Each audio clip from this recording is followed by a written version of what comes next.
Hi viewers, this is J. Swami, Assistant Professor of Zoology. Today's our topic is Electron Transport System, ETS. As we know, mitochondrions are the powerhouse of the cell. How we will utilize the power for various domestic needs, industries and other things. The same way, our body requires some energy. This energy is produced by the mitochondria, and the energy which is produced from the mitochondria that is being utilized by our cells and as well as for all our metabolical activities. While the energy is produced from mitochondria, there will be a oxidative phosphorylation. In the oxidative phosphorylation, the electron transport system being attached with the chemiosmosis that results in the production of the energy in the form of ATP, that is energy currency of the cells. In both glycolysis and Krebs cycle, there is a substrate level phosphorylation where in the glycolysis we produce 2 ATPs and in the Krebs cycle 2 GTPs. Afterwards they are formed into ATP. They formed into ATP. Total 4. Then from a single glucose molecule only 4 ATPs are being produced. In both these pathways, both in glycolysis and Krebs cycle, there are 12 pairs of electrons get released. 12 pairs of electrons get released from both the pathways, that is glycolysis and the Krebs cycle. Now out of these 12 pairs of electrons, they reduce the coenzymes like NAD plus 2 NADH, whereas FAD to FADH2. So here there are 10 NADHs and 2 FADH2s, right?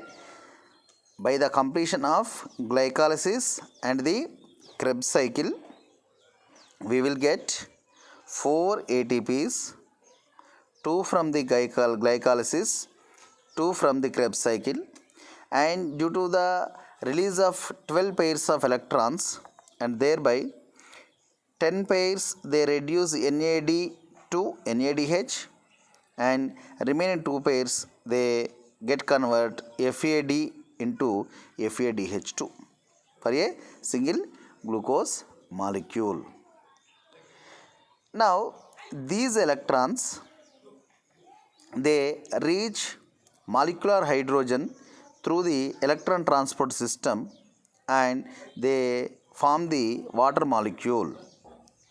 And during the transport of electrons through the ETS, electron transport system, there will be a production of ATP. This is nothing but the oxidative phosphorylation.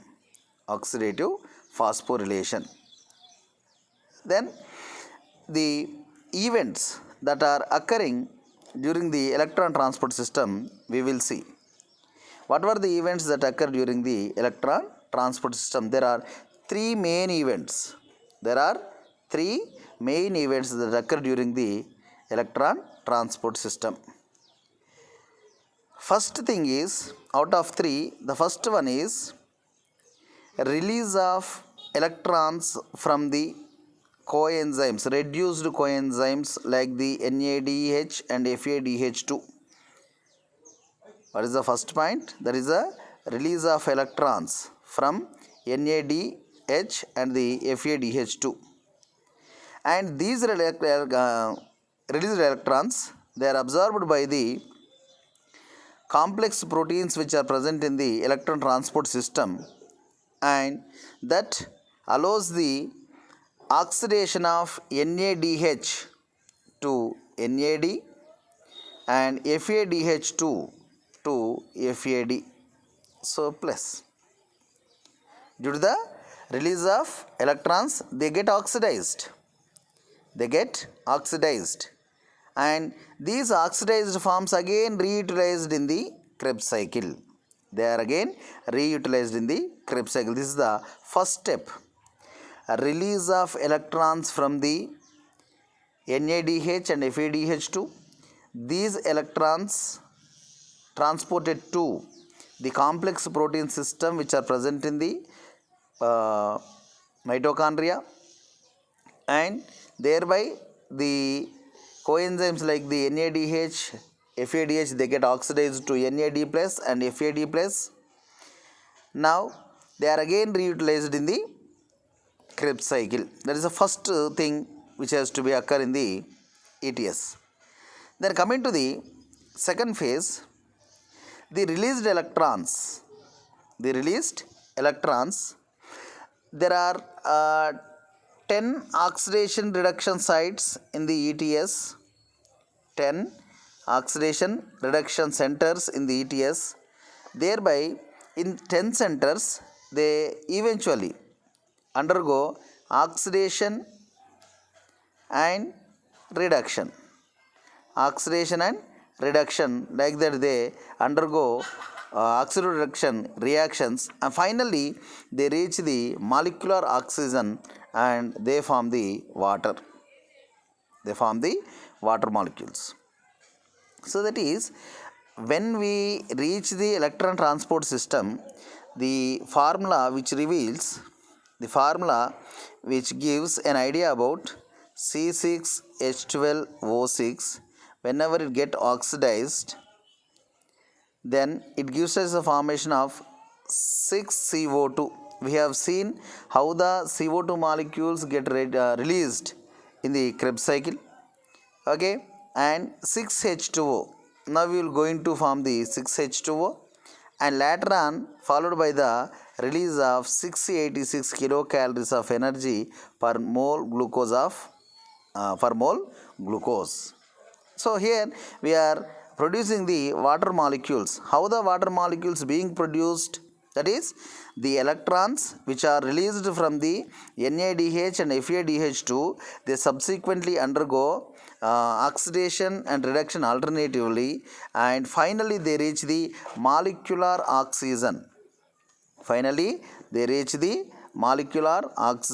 And they form water. So this is the second step. And now, third step is the chemiosmosis. What is the chemiosmosis?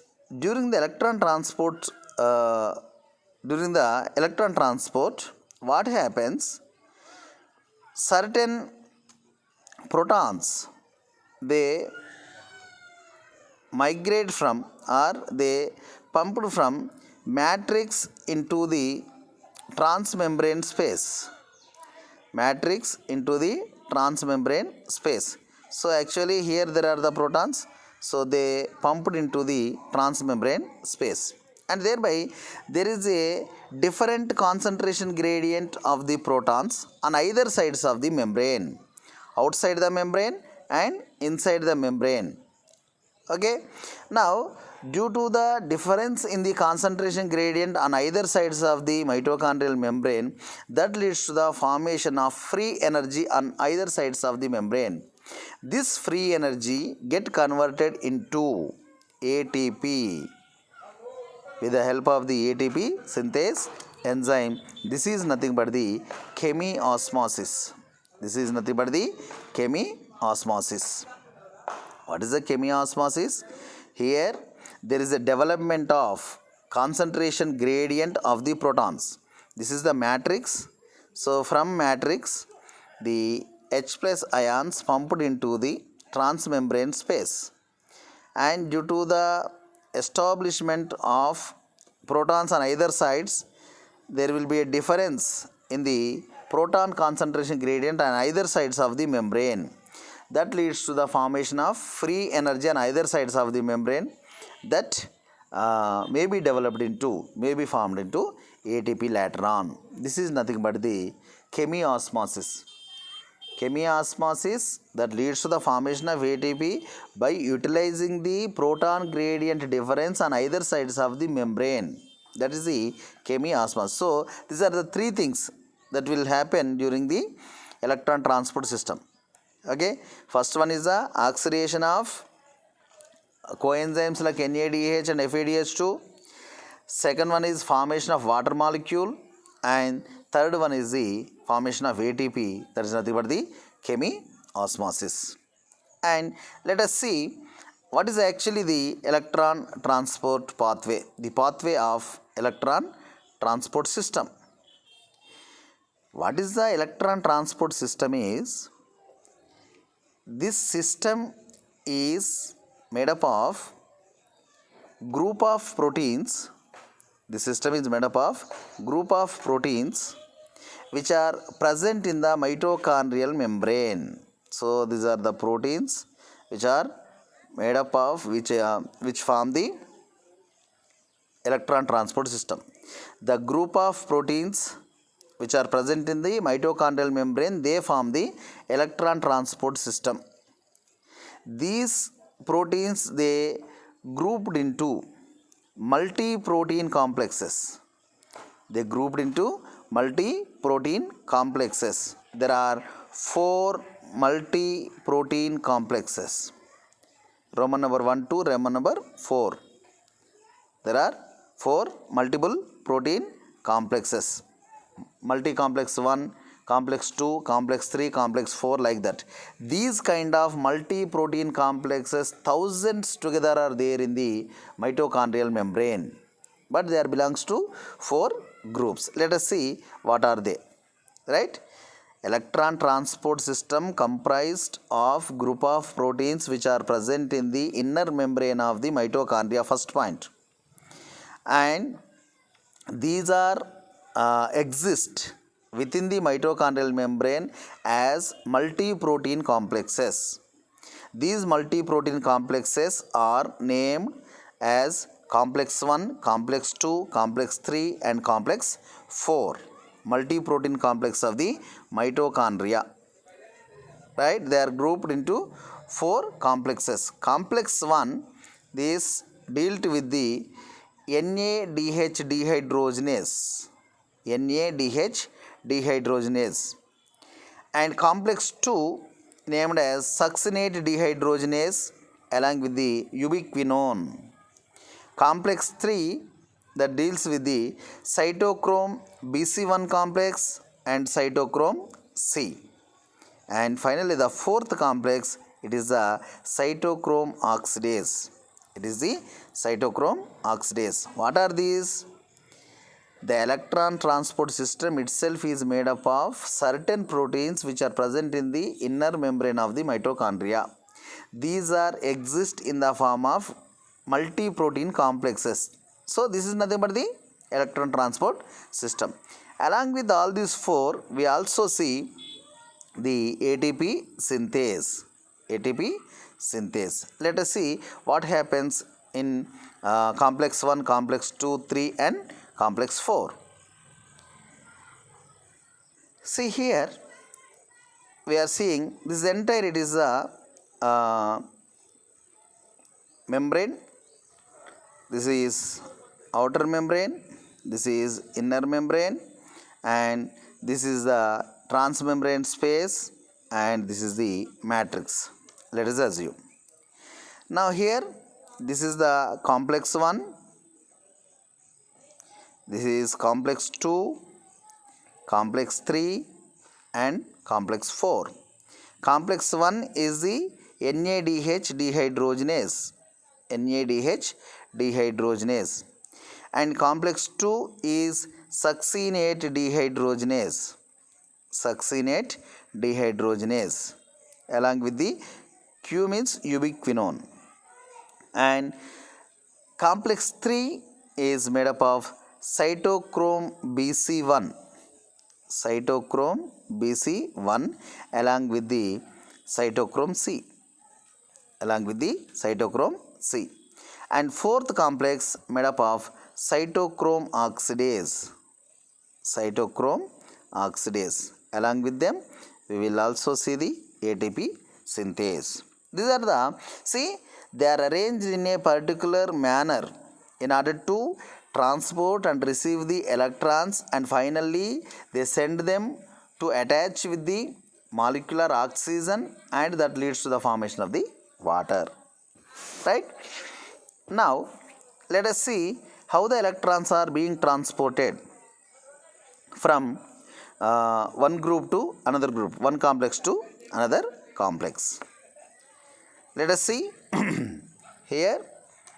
This is the matrix and this is the transmembrane space, right? This is a complex one. This is complex one. Pink color one is the complex one. Complex 1 is nothing but the NADH dehydrogenase. Listen to me carefully. Complex 1 is the NADH dehydrogenase. It is a flavoprotein. It is a flavoprotein with FMN group, flavin mononucleotide group, and it transports the hydride ion from NADH to ubiquinone. So that is, it transports two electrons from the ubiquinone to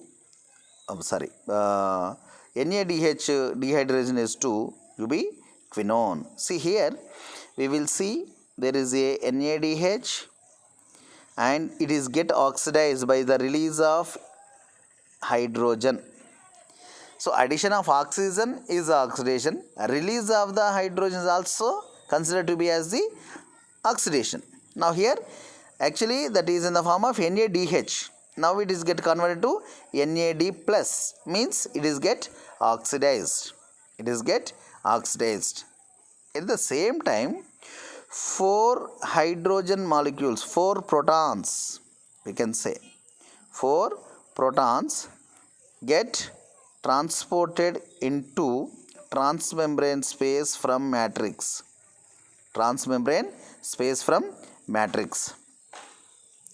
Right? Here what happens, one thing, the electrons they transferred from NADH to ubiquinone, and second one, 4 protons they are transferred from matrix into the transmembrane space.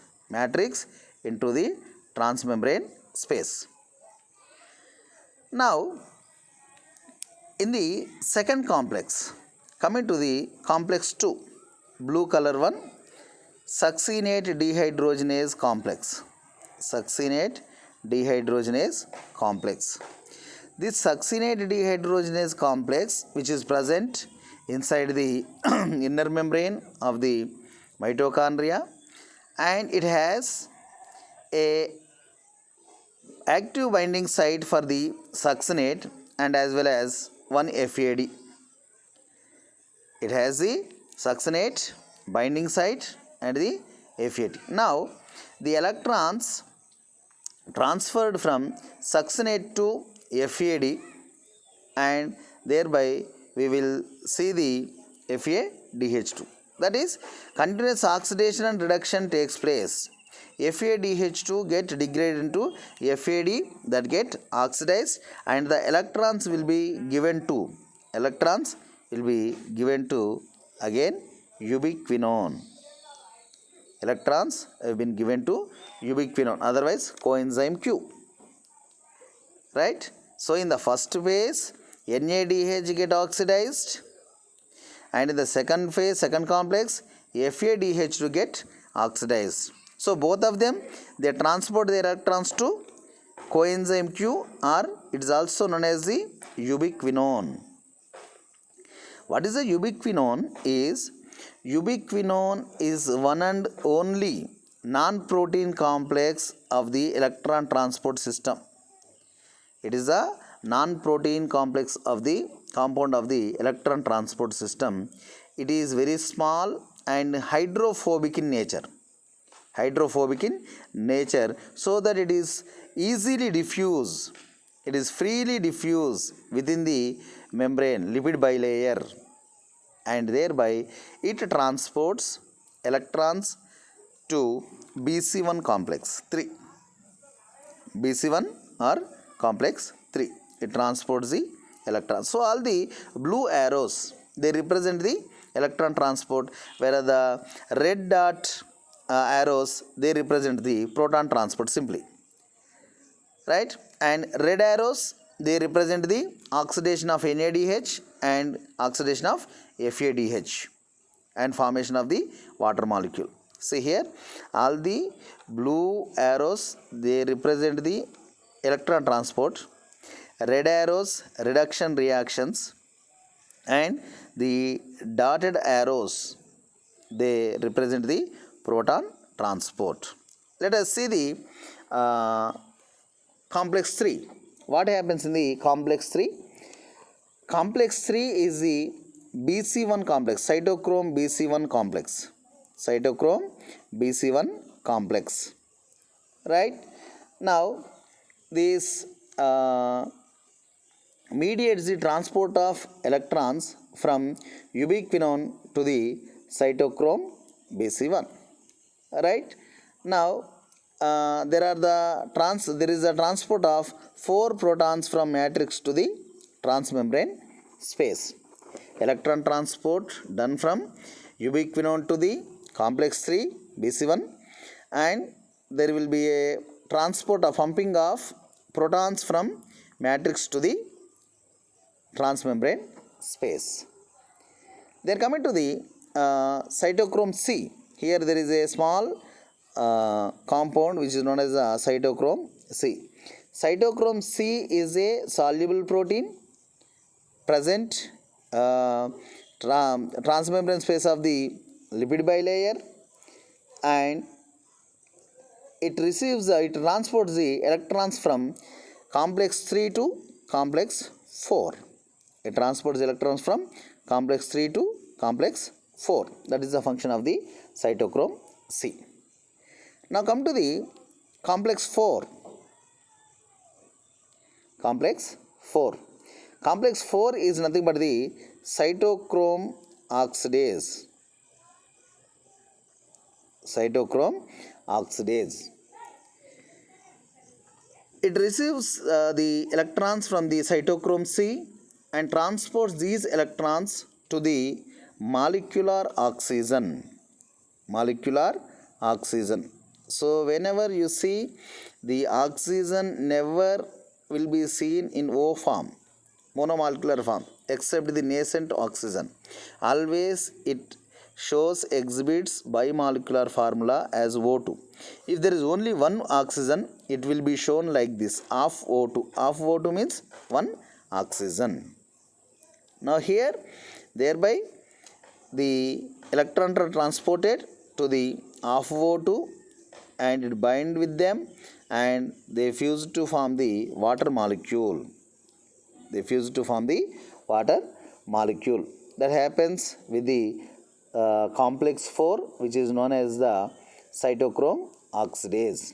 At the same time, here also we will see the pumping of 4 protons from matrix to the transmembrane space.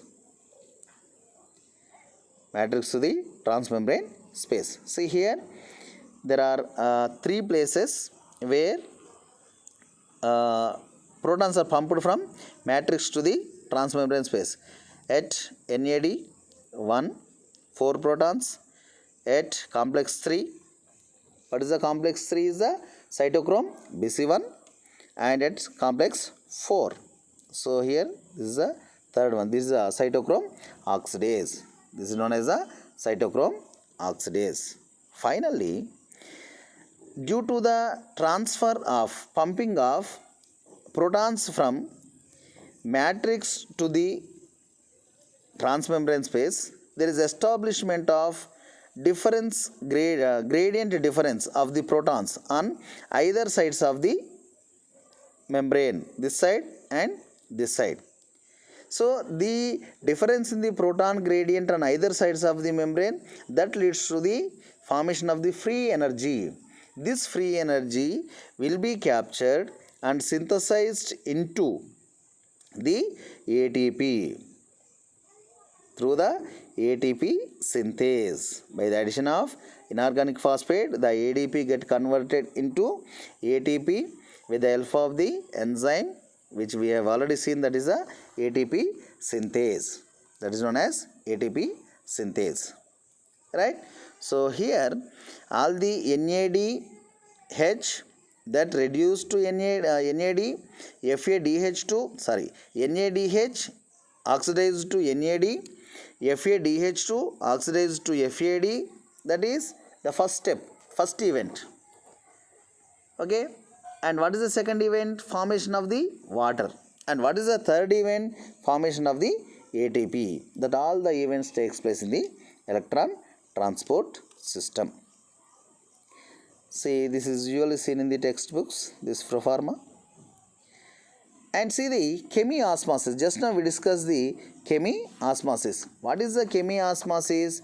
That is formation of energy is the chemiosmosis. Generally, it is a energy coupling phenomena. It is a energy coupling mechanism based upon the proton concentration gradient on the either sides of the mitochondrial membrane. There will be a formation of the free energy. This free energy get converted into the energy packets that are nothing but the ATP. This is nothing but the chemiosmosis. For the first time in during 1961, there was a British scientist named Peter Mitchell. Peter Mitchell was a British scientist. He explained the chemiosmosis theory. For this, he was awarded Nobel Prize in the year 1978. What is the chemiosmosis? It is a energy coupling mechanism. The free energy which is formed due to the hydrogen gradient on either sides of the mitochondrial membrane, that synthesizes the ATP. It was proposed by the theory of chemiosmosis, proposed by Peter Mitchell during the year 1961. For his experiments, he was awarded Nobel Prize in the year 1978.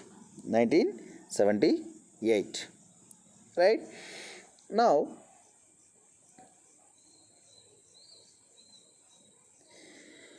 if you observe the proton motive force, that is, during the electron transport in the electron transport system, at the same time the H plus ions or protons, they pumped from matrix to the transmembrane space, and thereby we have already observed that there is a difference in the proton gradient on either sides of the membrane. So this is nothing but the proton motive force. This is known as the proton motive force. This proton motive force, it may be as chemical potential energy, otherwise it may be as the electrical potential energy. This will be seen as chemical potential energy, otherwise it may be seen as the electrical potential energy.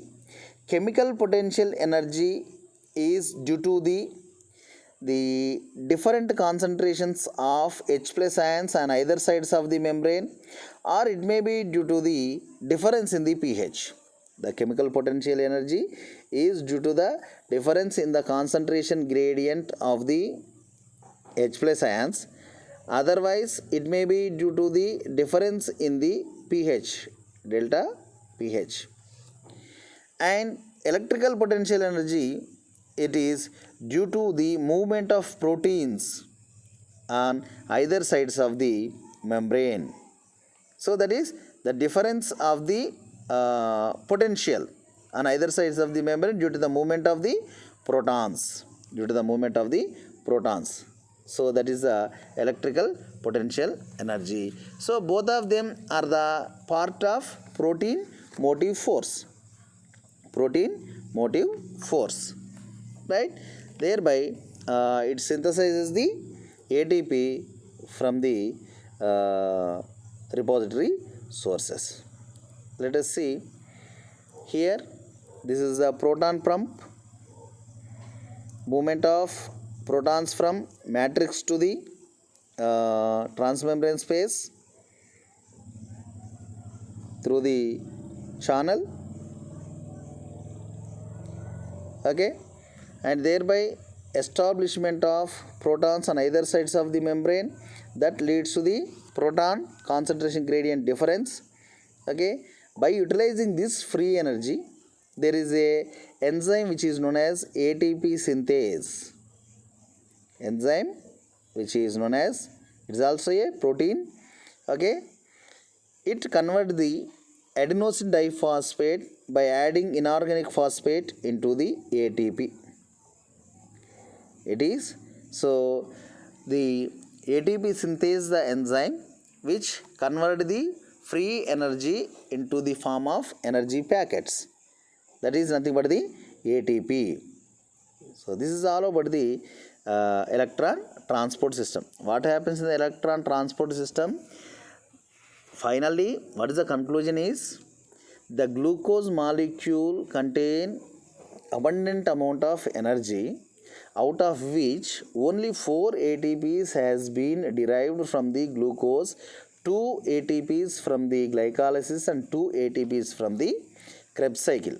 So remaining energy will be exist within the molecules itself. That may be in the form of NADH or it may be in the form of FADH2. They will be get oxidized.